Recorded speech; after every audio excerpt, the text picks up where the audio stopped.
Hi, my name is Kim Davila, and currently I work as a social worker service coordinator at Children's Hospital of Philadelphia.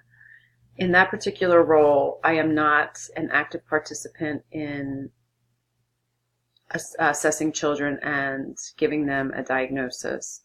Um, in my previous job, where I worked for 20 years, we worked with children, and most of those children either were being assessed or have already come to our agency for with a diagnosis, and we would provide behavioral health services.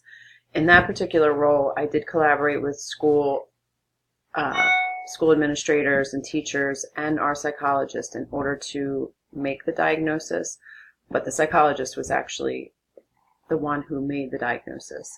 Um, in my current role, I am not an active participant in the assessments when the children come through our emergency department. My role is to find placements for those that need inpatient acute treatment. So I don't actually participate or give the mental health diagnosis. The MSW social workers do the assessments and work with the psychiatrist on staff to to give children diagnosis if in fact they meet the criteria. So that is my hope in getting my MSW, is to be able to participate in those assessments and work actively with psychiatrists and psychologists to assist in diagnosing children appropriately and getting them the help they need. So I look forward to meeting you all this class, and I will talk to you all soon. Thanks. Bye.